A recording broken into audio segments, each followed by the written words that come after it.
बांग्लादेश और पाकिस्तान के बीच नजदीकियां बढ़ती जा रही हैं। यहां तक कि दोनों देशों के सैन्य अधिकारियों के बीच बैठकों का दौर चल रहा है। इसी बीच भारत के खिलाफ इन देशों की तरफ से साजिश रचने की बात सामने आई है। बताया जा रहा है कि इन चालबाजियों के केंद्र में पाकिस्तानी खुफिया एजेंसी आईएसआई है। दरअसल बीते करीब एक साल से भारत और बांग्लादेश के रिश्ते बिगड़ते जा रहे हैं। इसकी शुरुआत शेख हसीना के सत्ता से हटने से हुई। इसके बाद वहां मोहम्मद यूनुस की अंतरिम सरकार बनी। उनके सत्ता में आने के बाद से ही वहां हिंदुओं के खिलाफ लगातार हिंसा हो रही है। इसे लेकर दोनों देशों के बीच संबंध खराब होने लगे। इसके अलावा बांग्लादेश की मौजूदा सरकार पूर्व प्रधानमंत्री शेख हसीना के प्रत्यर्पण की मांग कर रही है, लेकिन भारत सरकार की तरफ से इसे लेकर कोई स्पष्ट जवाब नहीं दिया गया है।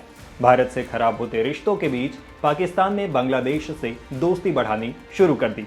पाकिस्तान अब ढाका को न सिर्फ पुचकार रहा है बल्कि भारत के खिलाफ उकसा भी रहा है। कुछ ही दिन पहले बांग्लादेश सेना के एक अधिकारी lieutenant general SM Kamrul Hasan Rawalpindi दौरे पर थे। उनकी आगवानी में पाकिस्तान बिछ ही गया। एक मेज पर जिन्ना की तस्वीर थी। इसके एक ओर बांग्लादेश का झंडा था, दूसरी ओर पाकिस्तान का। पाकिस्तान के आर्मी चीफ असीम मुनीर ने जनरल एसएम कमरूल हसन से मुलाकात की। जिस पाकिस्तानी आर्मी ने 1971 की बांग्लादेशी मुक्ति संग्राम में बांग्लादेशियों को रौंदने की कोशिश की, वही पाकिस्तानी आर्मी अब बांग्लादेश को अपना भातृ राष्ट्र बता रहा है।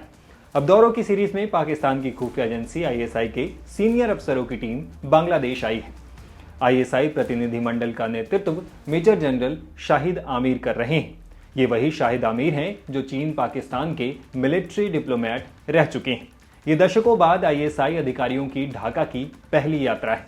आईएसआई अधिकारी 21 जनवरी को अमीरात की फ्लाइट EK 586 से ढाका पहुंचे और 24 जनवरी तक बांग्लादेश में रहेंगे। मीडिया रिपोर्ट्स के मुताबिक आईएसआई के एक बड़े अधिकारी ने बांग्लादेश के चटगांव में बैठक की।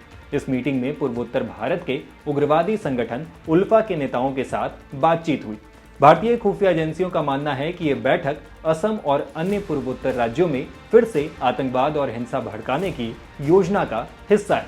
एक रिपोर्ट के मुताबिक पहले असम और पूर्वोत्तर के अलग अलग उग्रवादी गुटों को हथियार और ट्रेनिंग उपलब्ध करा रहा उल्फा संगठन फिर से सक्रिय हो सकता है। पहले इस संगठन की ट्रेनिंग बांग्लादेश के चटगांव क्षेत्र के दुर्गम इलाकों में होती थी, लेकिन साल 2009 में प्रधानमंत्री शेख हसीना ने इन आतंकी ठिकानों को खत्म करने के लिए बड़े सैन्य अभियान चलाए थे।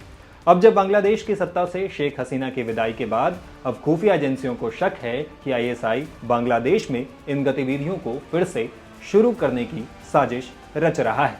खबरों के मुताबिक चीन के यूनान प्रांत में रहने वाले उल्फा का प्रमुख परेश बरुआ अब इस योजना में गुपचुप तरीके से शामिल है। आईएसआई और चीन की नजदीकियों से ये साफ है कि दोनों मिलकर भारत के चिकन नेक क्षेत्र को निशाना बना सकते हैं। ये इलाका भारत को पूर्वोत्तर राज्यों से जोड़ता है और सामरिक दृष्टि से बेहद अहम है। इसके अलावा इस्लामिक स्टेट ऑफ अराकान जैसे रोहिंग्या उग्रवादी संगठन भी इस साजिश का हिस्सा हो सकते हैं। आईएसआई ने चटगांव से कॉक्स बाजार तक अपने प्रतिनिधियों को भेजा, जहां रोहिंग्या जिहादी गतिविधियों को फिर से सक्रिय करने की संभावना जताई जा रही है। इसके साथ ही भारत बांग्लादेश सीमा पर खुफिया रास्तों के जरिए हथियार, जाली नोट और आतंकवाद के लिए धन पहुंचाने की साजिश रची जा रही है। सबसे चिंताजनक बात तो ये है कि बांग्लादेश की मौजूदा यूनुस सरकार पाकिस्तान के साथ बढ़ती नजदीकियों पर चुप्पी साधे हुए है।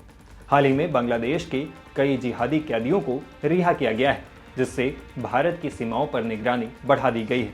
जिन इलाकों में तारबंदी नहीं है वहां सुरक्षा व्यवस्था कड़ी की जा रही है। इस वीडियो पर आप अपनी राय हमें कमेंट बॉक्स में लिखकर बता सकते हैं। इस तरह के और वीडियोस के लिए हमारे channel times now of Bharat के साथ जुड़े रहें। शुक्रिया।